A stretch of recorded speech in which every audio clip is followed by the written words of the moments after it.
RCV Notícias.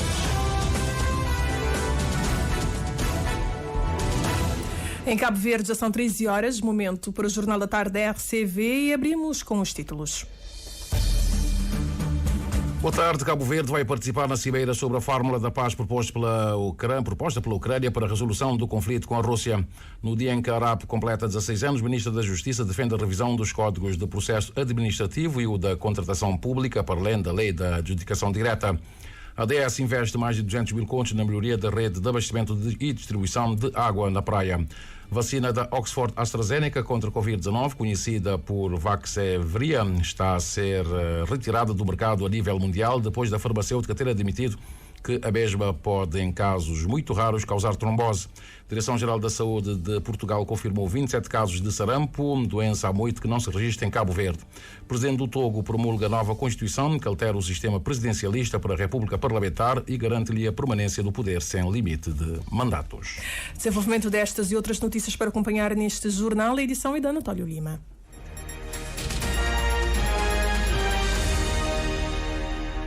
Amigo ouvinte da Rádio de Cabo Verde, boa tarde. Cabo Verde vai participar na cimeira sobre a fórmula da paz proposta pela Ucrânia para a resolução do conflito com a Rússia. Cabo Verde foi um dos primeiros países africanos a confirmar a presença na cimeira da paz, frisou o chefe de Estado ucraniano numa nota na sua rede social X sobre uma conversa mantida ontem com o primeiro-ministro cabo-verdiano José Ulisses Correia e Silva. Volodymyr Zelensky agradeceu ao primeiro-ministro cabo-verdiano pelo apoio à sua fórmula da paz e pela sua posição de princípio relativamente à agressão russa. O primeiro-ministro José Ulisses Correia e Silva confirmou que recebeu e aceitou o convite de Zelensky para participar na cimeira de paz que vai decorrer entre os dias 15 e 16 de junho na Suíça. E por falar em Ucrânia, 2 coronéis do Departamento de Proteção do Estado ucraniano, suspeitos de conspirarem para matar o presidente Volodymyr Zelensky, foram detidos, informou ontem o Serviço de Segurança do país. O Serviço de Segurança da Ucrânia diz ter desmantelado a rede de agentes que trabalhavam para o Serviço Federal de Segurança da Rússia para desenvolver ativamente planos para eliminar o presidente Volodymyr Zelensky, lê-se num comunicado de imprensa divulgado pela Ucrânia. Os 2 coronéis foram acusados de alta traição e de preparação de um ato terrorista e podem ser condenados à prisão perpétua.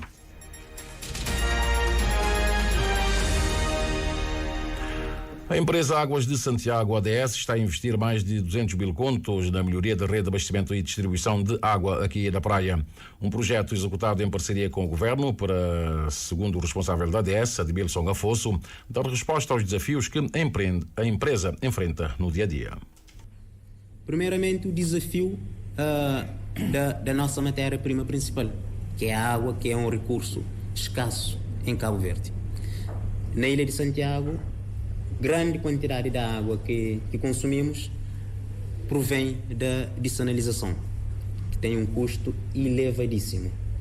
E enfrentamos também o desafio da nossa rede de distribuição, que, como todos sabemos, já vem de alguns anos. E queremos levar água. Temos água para levar. E se tem água para levar, vai ter que o fazer já no bairro da Calabaceira, onde uma vintena de famílias vai ter água canalizada graças a um protocolo que a ADS assinou hoje com a Câmara da Praia. É um projeto importante porque para essas 18 famílias vai representar, como diz o nome do protocolo, transformar vida dessas 18 famílias. Vão ser 18 famílias que vão ter água de qualidade e em quantidade em casa, que vão passar a utilizar o seu precioso tempo para outras tarefas, não estar à procura de água, percorrer grandes distâncias ou a consumir água de qualidade. Muitas vezes não temos certeza da qualidade da água que essas famílias estarão a consumir. A partir da materialização desse projeto, essas famílias vão ter a certeza que estão a consumir água em quantidade, de qualidade e, acima de tudo, com regularidade. Com água em casa, as famílias contempladas por este projeto vão também ter apoio para a construção das respectivas casas de banho, uma questão de dignidade, porque, considera o Presidente da Câmara da Praia, Francisco Carvalho, não é normal que, numa capital e em pleno século XXI, haja pessoas a viver sem casa de banho. Tem questões que é fundamental em termos de dignidade de pessoas. Não foi desde o início. Aliás, não foi no tempo de campanha. E depois não continua a fazer e não continua a fazer. Questão de casa de banho. Desde o início não foi. Quer dizer, mas que digno para pessoas que moram numa casa sem casa de banho. Não foi sempre. Não flama. Só alguém que nasce, que cria dentro de um casa, com casa de banho, que tem ideia de coisa que vive sem casa de banho.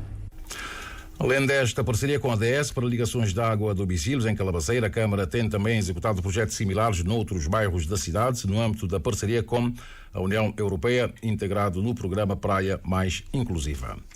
E Cabo Verde, no futuro, terá aumento do nível do mar e estará mais suscetível a eventos extremos como secas ou chuvas torrenciais e ondas de calor, avança Cátia Neves, da FAO, na apresentação dos resultados do projeto Reforçar as Capacidades de Cabo Verde, na abordagem dos efeitos das alterações climáticas em setores-chave da economia azul. Conforme a mesma responsável, o próximo passo é a integração das prioridades traçadas para combater as alterações climáticas em setores-chave da economia azul no programa País, que Cabo Verde deverá apresentar ao Fundo Verde para o Clima ainda este ano, conforme apurou a Edneia Barros. Ao longo de 2 anos da vigência do projeto Reforçar as Capacidades de Cabo Verde na abordagem dos efeitos das alterações climáticas em setores-chave da economia azul, vários trabalhos foram realizados, com destaque para um estudo de impacto das alterações climáticas nas pescas, aquacultura e turismo, cujos resultados são preocupantes, diz a responsável desse programa da FAO em Cabo Verde, Cátia Neves. Cabo Verde, no futuro, terá aumento do nível do mar por causa dos efeitos das alterações climáticas, mas também será mais susceptível a eventos extremos, como secas ou chuvas mais torrenciais, para além de outros efeitos em termos de maior incidência de calor. E com base nos resultados, Cátia Neves sublinha que a FAO fez uma nota conceitual para ajudar o país a responder aos desafios das alterações climáticas em setores-chave da economia azul, através da identificação das prioridades que vão compor o plano de investimento climático em jeito de preparação. Preparar as suas infraestruturas, que estão essencialmente nas zonas costeiras, preparar em termos de planeamento, preparar em termos de formação, sensibilização, capacitação das pessoas e de criar mecanismos para poder não só mitigar e dar resposta. O país já tem um Plano Nacional de Adaptação, que foi formulado. Também tem uma Contribuição Nacional Determinada atualizada e ali já estão, portanto, as prioridades para a adaptação e mitigação do país, e nós estamos a apoiar-nos nestes documentos para poder identificar projetos prioritários com uma racionalidade climática que possam depois serem submetidos a parceiros de desenvolvimento e possam também ser submetidos ao Fundo Verde para o Clima para financiamento. Técnicos dos Ministérios do Turismo, do Mar e da Energia, sociedade civil e setor privado reuniram-se hoje para validar a formulação do Plano de Investimento Climático, a estratégia e os planos de capacitação, já de olhos postos no próximo passo. Adianta Cátia Neves. E o próximo passo é que essas prioridades integrem um programa País, que Cabo Verde irá, portanto, apresentar ao Fundo Verde para o Clima, que é também em colaboração com a ONU, que está a preparar esse programa País, que ainda será apresentado mais à frente no final do ano. Reforçar as capacidades de Cabo Verde na abordagem dos efeitos das alterações climáticas em setores-chave da economia azul é um projeto de preparação orçado em quase $500 milhão, frisa Cátia Neves, financiado pelo Fundo Verde para o Clima, que termina no próximo dia 13 de maio. E os códigos de processo administrativo e o de contratação pública vão estar em revisão ainda este ano para se adequarem às novas exigências do contencioso administrativo, que prevê a aplicação das sanções às entidades que não têm cumprido com a publicação do Plano Anual das Aquisições Públicas. Declarações da Ministra da Justiça durante a conferência realizada hoje de manhã para se assinalar os 16 anos da fundação da Autoridade Reguladora das Aquisições Públicas, ARAP. Joana Rosa confirma também que é necessário rever a lei da adjudicação direta conforme a NIVAS.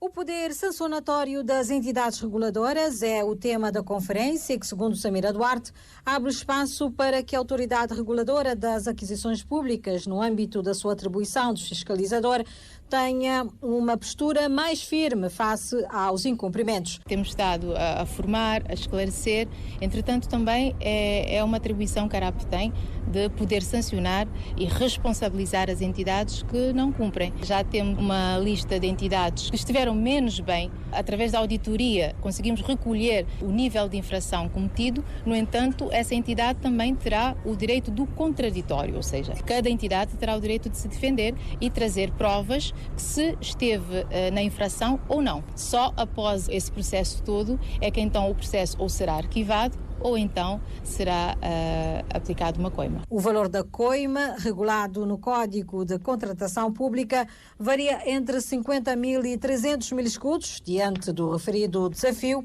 a Ministra da Justiça diz que é necessária a adequação do Código de Contratação Pública. Há necessidade de se revisitar o Código da Contratação Pública, visando torná-la cada vez mais, eu diria, estar ao serviço dos cidadãos, das empresas e poder exercer as atividades de fiscalização, mas também de persuasão às entidades incumpridoras.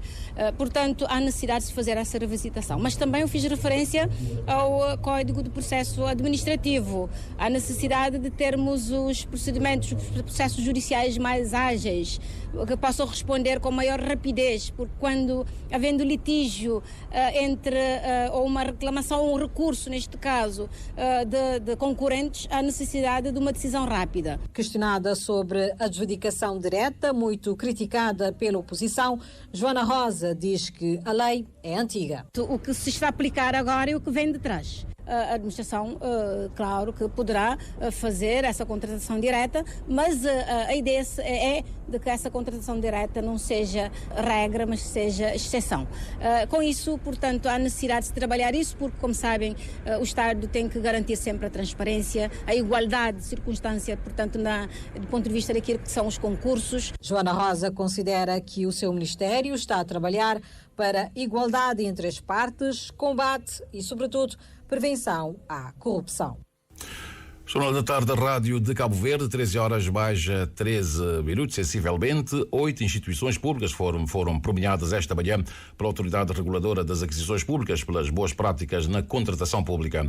A entrega dos troféus foi feita pela Presidente da ARAP, que considera um ato que incentiva a transparência. Trazer também a transparência, não só agora premiamos aqueles que cumpriram, mas também incentivar cada vez mais aqueles que não estão a cumprir, que serão responsabilizados. E confrontada com as reclamações de algumas entidades sobre as auditorias feitas pela ARAP, que supostamente têm perseguido as câmaras municipais de cor partidário diferente do governo, a Presidente da ARAP, Samira Duarte, assegura que a instituição que dirige prima pela legalidade. Para provar que não, nós temos aqui hoje a Câmara de São Filipe, portanto é uma Câmara que tem o apoio do partido da oposição. Nós congratulamos muito que todas as câmaras estejam a receber os prémios. Portanto, nós temos algumas câmaras de cor política diferente, portanto da oposição, que estiveram bem. Tivemos câmaras também de cor política do governo que estiveram menos bem. A ARAP prima pela legalidade. Sem a legalidade, a ARAP não poderia estar firme na prevenção, luta contra a corrupção e todo o rigor no procedimento da contratação pública. E conforme a responsável da ARAP, a Câmara Municipal de São Filipe, do Maio, o Ministério da Justiça, da Agricultura e Ambiente, para além da Polícia Nacional, são algumas das instituições que receberam troféus pessoas pelas boas práticas. E uma equipa da CV Broadcast desloca-se nos próximos dias à ilha de Santo Antão para reparar os equipamentos de retransmissão que têm impedido que o sinal da TDT chegue em algumas localidades no Conselho do Paúl. A informação foi avançada nesta manhã Rádio de Cabo Verde pelo presidente do Conselho de Administração da empresa, a Carmelita do Rosário. O presidente do Conselho da Administração da CV Broadcast admite alguma perturbação na retransmissão do sinal TDT em algumas localidades no Conselho do Paúl Santo Antão. Luís Ramos explica que a maresia tem prejudicado os equipamentos. Por esta razão, há sempre estas perturbações na recepção de sinal em algumas localidades. No município do Paúl, nos últimos dias, temos tido alguma perturbação no normal funcionamento de alguns pequenos repetidores no município do Paúl, que afeta pequenas localidades, nomeadamente Praia de Giz, Anderve, Dragoeiro, pequenas localidades que são servidas por um pequeno repetidor, e temos tido alguma intermitência no funcionamento desses pequenos repetidores. Isso se deve muitas vezes por questões no caso da Praia de Giz, é servida a localidade de Praia de Giz é servida através de um repetidor colocado em pontinha de janela, que fica bem próximo do mar, uma zona de muita maresia, que normalmente é afetada. Essas questões da maresia acabam por afetar o normal funcionamento do sistema, não é? Que às vezes acaba por corroer mesmo o equipamento, mesmo por dentro, ou mesmo na entrada das antenas.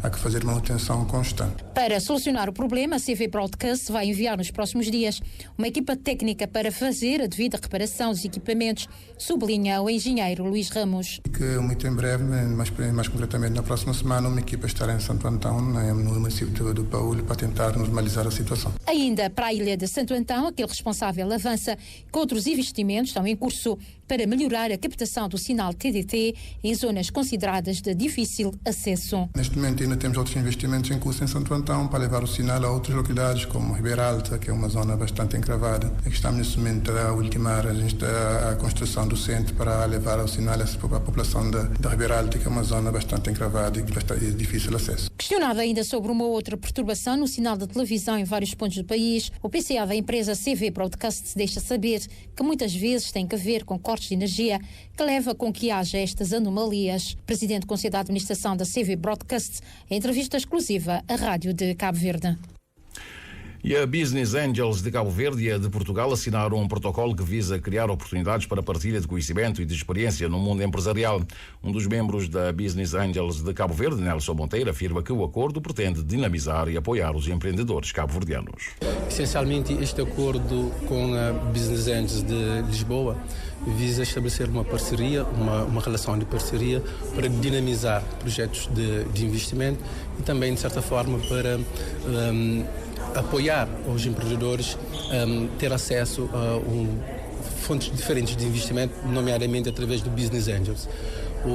O movimento Business Angels é um movimento que em outros países já está mais disseminado, mais dinamizado, mas em países aqui em Cabo Verde concretamente e Portugal ainda não é tão procurado como uma alternativa de investimentos. Para a representante da Business Angels de Portugal, Isabela Neves, o acordo demonstra a determinação dos dois lados em impulsionar o empreendedorismo e a inovação. O protocolo visa aqui estabelecer uma parceria muito forte entre a Associação dos Business Angels de Cabo Verde e os Business Angels de Lisboa e aproveitarmos todas as sinergias, quer de conhecimento, quer de investimentos, quer de startups que sejam cabo-verdianas e que queiram crescer para outros mercados, quer de startups portuguesas que também queiram vir tentar encontrar aqui sinergias e também algum mercado e algumas especificidades do próprio território, que é o caso de uma startup que nós temos aí, que é o Incredible, que funciona com o vento e, portanto, se há matéria-prima que Cabo Verde tem, é vento. Para amanhã está no programa o início da segunda edição da Cimeira de Empresários, cujo tema será a liderança atlântica, sustentabilidade energética, turística e também digital. Um trabalho assinado pela estagiária Ani Lopes. E o Governo quer alinhar o quadro legal existente a uma estratégia de comunicação de proximidade para chegar rapidamente aos 100% da cobertura da segurança social. A afirmação é do Ministro da Família, Inclusão e Desenvolvimento Social, Fernando Elísio Freire, que falava após a apresentação do estudo sobre a extensão da segurança social em Cabo Verde a grupos de difícil cobertura, como os trabalhadores por conta própria e trabalhadores domésticos em Cabo Verde. O Canda Amorim Forte acompanhou a apresentação do estudo. O estudo foi apresentado no âmbito das comemorações do Dia Mundial da Segurança Social, que se assinala hoje, e o objetivo era o de identificar os principais obstáculos à adesão dos trabalhadores em geral e principalmente do setor informal ao sistema contributivo da Segurança Social. Aponta como principais constrangimentos à adesão do setor informal ao sistema a falta de informação suficiente, os fracos rendimentos e a volatilidade do mercado, que afeta principalmente os trabalhadores por conta própria com a ameaça do desemprego. Aponta também que os trabalhadores por conta de outrem estão mais propensos a pagar as contribuições do INPS e os que laboram por conta própria, ao contrário dos que têm renda fixa. O presidente da Comissão Executiva do INPS, Mário Fernandes, destaca que o principal objetivo do Instituto vai ser dar avanço de implementar uma estratégia de proximidade, visando mostrar ao público-alvo que, aderindo ao sistema, todos terão alguma proteção em qualquer situação em que se encontrem, além de uma reforma digna. O INPS neste momento tem uma cobertura, temos um índice de cobertura de 55% de toda a população residente e 64% empregada. Este estudo nos demonstra de forma simples como vamos fazer para chegar às pessoas que mais necessitam, as pessoas que trabalham no dia a dia no setor informal e que trabalham por conta própria. E temos de ser nós, em termos de obrigação, a chegar a eles e não eles a vir ao INPS. Permitir que as pessoas também tenham acesso ao subsídio de desemprego. Portanto, a ideia é demonstrar-lhes que, estando inscritos, estarão cobertos por todas as eventualidades que poderão vir a ter ao longo da sua carreira. Na maternidade, no desemprego e na cobertura assistência médico-medicamentosa. Dados de 2022 apontam para cerca de 8 mil parturientes, ou seja, pessoas que tiveram a maternidade. E o INPS cobriu apenas 2 mil, o que significa que tivemos mulheres que estão no setor informal e que estiveram desprotegidas nesse momento. É necessário demonstrarmos que, estando inscritas, têm prestações atuais, hoje, e estamos a preocupar-nos com eles na sua reforma. O plano estratégico do Instituto Nacional de Previdência Social para o período 2022-2026 prevê o alargamento da segurança social a pelo menos 66% dos trabalhadores em todo o país. Os trabalhadores por conta própria, segundo o estudo em questão, oferem em média 22 mil escudos mensais. O Ministro da Família, Inclusão e Desenvolvimento Social, Fernando Ilísio Freire, admite que o sistema está ainda aquém das necessidades de cobertura e considera que a solução passa por um alinhamento do quadro legal existente a uma estratégia de comunicação de proximidade para chegar rapidamente aos 100% de cobertura, contando também com a integração do regime especial de micro e pequenas empresas REMP no sistema do INPS. E juntar isso com o sistema não contributivo e atingirmos toda a população, é adaptar o nosso regime REMP para que facilite ainda mais a questão da formalização e da integração no regime de segurança social. Em segundo lugar, a criação de unidades móveis, ou seja, do INPS próxima dos trabalhadores ditos informais, também pode ser uma solução extremamente importante e eficaz, não só para inscrever as pessoas no sistema do INPS, mas também para cobrar. E, em terceiro lugar, adaptar a nossa legislação no sentido também das pessoas sentirem maior atratividade na questão de acesso a medicamentos, em segundo lugar, na questão da pensão. O Governo está ciente que temos que acelerar este caminho para atingirmos rapidamente os 100% da população cabo-verdiana coberta com pelo menos uma proteção.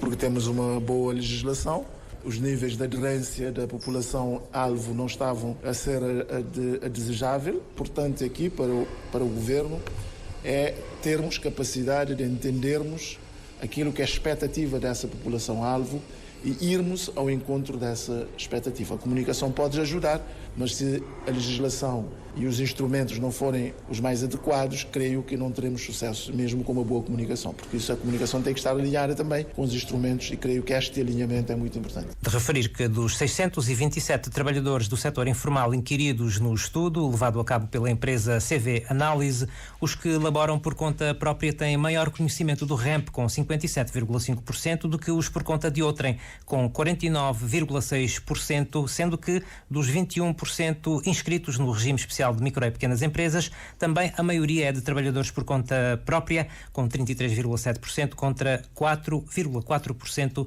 de trabalhadores por conta de outrem. 13h24, Jornal da Tarde, Rádio de Cabo Verde. A Polícia Judiciária e a Polícia Nacional investigam um caso referente a uma certa quantidade de haxixe que deu à costa em Santo Antão. O indivíduo foi detido. Em São Nicolau, 2 jovens foram também detidos depois de um mandado de busca do Ministério Público. Na sua posse tinham algumas munições da espingarda automática AKM, conforme apurou o Moisés Évora. Uma certa quantidade de haxixe de ontem à costa em Santo Antão. Foi em Porto Novo, concretamente na praia de Escorraretes.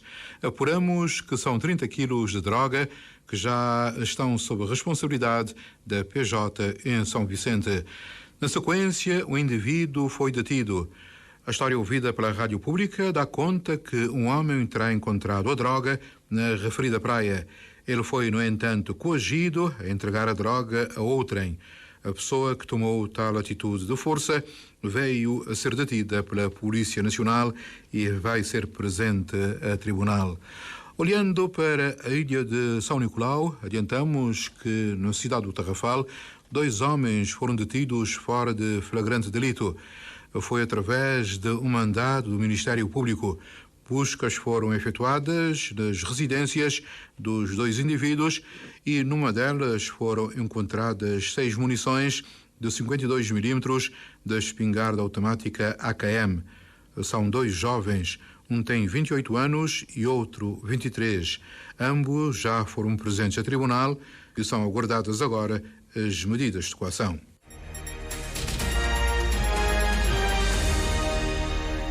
O amigo ouvinte está em sintonia com a Rádio de Cabo Verde, Jornal da Tarde, quando já são 13h mais 26 minutos. A vacina Oxford AstraZeneca contra a Covid-19, conhecida por Vaxzevria, está a ser retirada do mercado a nível mundial, meses depois da farmacêutica ter admitido pela primeira vez em documentos judiciais que a vacina pode causar um efeito secundário raro e perigoso e que, por sua vez, provoca a formação de coágulos sanguíneos e uma baixa contagem de plaquetas no sangue. Nos documentos consta que a mesma pode, em casos muito raros, causar trombose. De acordo com o jornal The Telegraph, a vacina já não pode ser utilizada na União Europeia após a empresa ter retirado voluntariamente a sua autorização de comercialização. O pedido de retirada da vacina foi feito no dia 5 de março e entrou ontem em vigor. Nos próximos meses serão apresentados pedidos semelhantes no Reino Unido e noutros países que aprovaram a vacina conhecida como a Vaxzevria. A Rádio de Cabo Verde tentou informações adicionais com algumas entidades ligadas ao setor da saúde aqui em Cabo Verde, mas sem sucesso. Vamos continuar a tentar e assim que tivermos mais problemas, certamente que a Rádio de Cabo Verde irá partilhar com o amigo ouvinte. A Direção-Geral da Saúde de Portugal confirmou 27 casos de sarampo neste país. A maioria dos casos foi registrada em Lisboa e Val do Tejo, onde se confirmam 14 casos, seguido da região norte, região centro e também na região autónoma da Madeira. Segundo a Direção-Geral da Saúde de Portugal, no total de casos de sarampo notificados até a data, 155 casos foram descartados. A Direção-Geral da Saúde de Portugal alerta ainda para a importância da vacinação contra o sarampo, de acordo com o Programa Nacional de Vacinação deste país, da Península Ibérica, que recomenda 2 doses para crianças e adultos nascidos após o ano de 1970. Os dados disponíveis apontam que no nosso país, Cabo Verde, o nosso país não registra casos de sarampo desde 1997. Do Togo chega-nos a informação de que o presidente Faure Gnassingbé promulgou uma nova Constituição que altera o sistema presidencialista para uma república parlamentar e garante-lhe a permanência no poder sem limite de mandatos. Uma semana após as eleições legislativas e regionais dominadas pelo partido no poder, Faure Gnassingbé promulgou uma nova Constituição aprovada apenas 10 dias antes das eleições e deverá agora renunciar ao cargo de chefe de Estado para assumir o de primeiro-ministro na qualidade de líder do partido mais votado. De acordo com os resultados provisórios que têm ainda de ser confirmados, o partido do ainda presidente obteve 108 dos 113 lugares do Parlamento e 137 dos 179 lugares em disputa nas eleições regionais. O texto da lei que consagra a nova Constituição do país transforma o Togo numa república parlamentar que atribui a maior parte dos poderes do Executivo a um presidente do Conselho de Ministros, noticiou hoje o Togo Breaking News. O líder do partido político que tiver a maioria dos deputados da Assembleia Nacional assumirá as funções de chefe do governo, comandar o exército e representar o Togo no estrangeiro por um período de 6 anos, renovável tantas vezes quantas as que o seu partido detiver a maioria no hemiciclo, explica-se no mesmo documento. Gnassingbé só podia candidatar-se a mais um mandato presidencial no próximo ano, 2025. A alteração da Constituição oposição e o triunfo eleitoral do seu partido nas eleições de 29 de abril garantem-lhe para já os próximos 6 anos no poder. A oposição contesta fortemente as eleições, nomeadamente o número abusivo de votos em vários centros, atraso no início da votação e listas eleitorais não fixadas, assim como a nova Magna Carta, que considera a oposição ser um golpe de Estado constitucional e a forma de Faure Gnassingbé se perpetuar à frente dos destinos do país. O presidente da Guiné-Bissau, Umaru Sissoco Embalo, viaja para a Rússia, onde vai encontrar-se com o seu homólogo Vladimir Putin, anunciou hoje fonte governamental da Guiné-Bissau. A visita realiza-se no âmbito das celebrações do Dia da Vitória, que é assinalada a 9 de maio, na capital russa. No encontro com Vladimir Putin deverão ser discutidos assuntos vários, nomeadamente a cooperação entre a Rússia e a Guiné-Bissau no domínio da exploração mineira e também de hidrocarburetos, disse fonte governamental citada pela agência Lusa. O presidente da Guiné-Bissau esteve na Rússia no ano passado, por altura da segunda Cimeira Rússia-África, e também realizou uma outra visita oficial ao país em 2022. Outro presidente em viagem, desta feita o presidente chinês, que continuou o seu périplo pela Europa. Depois da França e antes da Hungria, o presidente chinês Xi Jinping está na Sérvia, em Belgrado, para a segunda etapa da sua digressão europeia.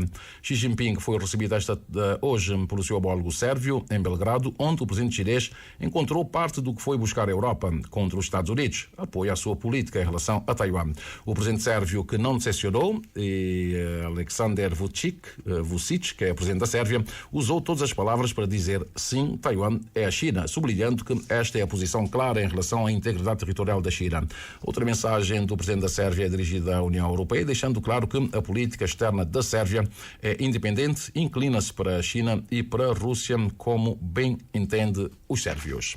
13 horas mais 30 minutos e meio, fim de linha neste jornal, mas antes, para informar ao amigo ouvinte, caso esteja à espera de alguém que foi para os Açores, bom, caso alguém esteja à espera, alguém deve comunicar a este alguém que esta outra pessoa vai chegar nos Açores no voo da SATA por volta das 4 horas e 19 minutos. Também já partiu de São Vicente, mas vai para Lisboa um aparelho da TAP que deve aterrar na capital portuguesa quando forem 6 horas e 18 minutos. De resto, não temos mais movimentações vindo para o nosso país. Temos aeronaves que estão a cruzar os céus do arquipélago, mas não são voos nacionais. Temos sim um outro aparelho parece que é o aparelho da Air Senegal ao serviço da TACV, que estava avariado, já está operacional porque está a fazer agora uma ligação entre a Ilha do Sal e Boa Vista. Sim, é este aparelho que estava avariado, está a fazer a ligação então entre Sal e Boa Vista. A chegada a Boa Vista está um aparelho que vem de Birmingham, é um aparelho operado pela TUI, e atrás está um outro que também vai para Boa Vista, também é da Neus e vem de Roma, Itália.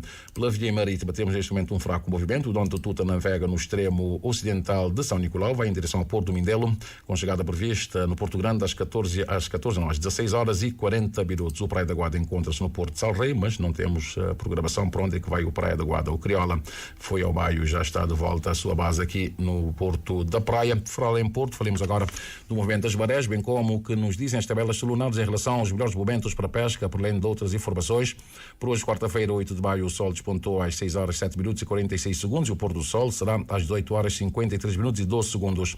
A lua nova saiu pelo nordeste às 6 horas e 13 minutos e vai se pôr pelo noroeste quando forem 19 horas e 32 minutos. A primeira baixa-mar do dia aconteceu às 0 horas e 9 minutos e a segunda foi às 12 horas e 33 minutos. A primeira praia-mar foi às 6 e 28 e a seguinte será às 18 e 45. E os dados apontam que hoje pode ser um excelente dia para a pesca, sendo o melhor momento, neste momento, até às 13h52 é o melhor momento do dia para a pesca. Amanhã, quinta-feira, a primeira baixa-mar será às 0 horas e 48 minutos e a seguinte será às 13 horas e 17 minutos. E a primeira praia-mar será às 7 horas e 9 minutos e a seguinte às 19 e 28. Em relação à pesca, amanhã poderá ser também um excelente dia para pescar, sendo o melhor momento das 0 horas e 18 minutos até as 2 e 18, portanto a madrugada, ou então das 12 horas e 50 minutos vira até às 14 horas e 50 minutos. Seja um dia produtivo. 13 horas e 33 minutos, vamos à reposição dos títulos. Dissemos que Cabo Verde vai participar na cimeira sobre a fórmula da paz proposta pela Ucrânia para a resolução do conflito com a Rússia. E no dia em que a ARAPA completa 16 anos, o Ministro da Justiça defende a revisão dos códigos de processo administrativo e o da contratação pública, para além da lei da adjudicação direta. A ADS investe mais de 200 mil contos na melhoria da rede de abastecimento e distribuição de água aqui da praia. Vacina da Oxford AstraZeneca contra o Covid-19 está a ser retirada do mercado a nível mundial depois da farmacêutica ter admitido que a mesma pode, em casos muito raros, causar trombose. A Direção-Geral da Saúde de Portugal confirmou 27 casos de sarampo neste país da Península Ibérica, doença que há muito não se registra em Cabo Verde. O presidente do Togo promulga a nova Constituição que altera o sistema presidencialista para a República Parlamentar e garante-lhe a permanência no poder sem limite de mandatos. António Lima na edição e apresentação deste Jornal da Tarde da RCV, técnica Dão Brito, e no apoio à realização esteve a Keila Brito.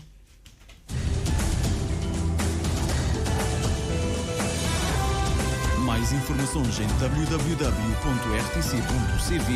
e na aplicação RTC Mobile. RCV,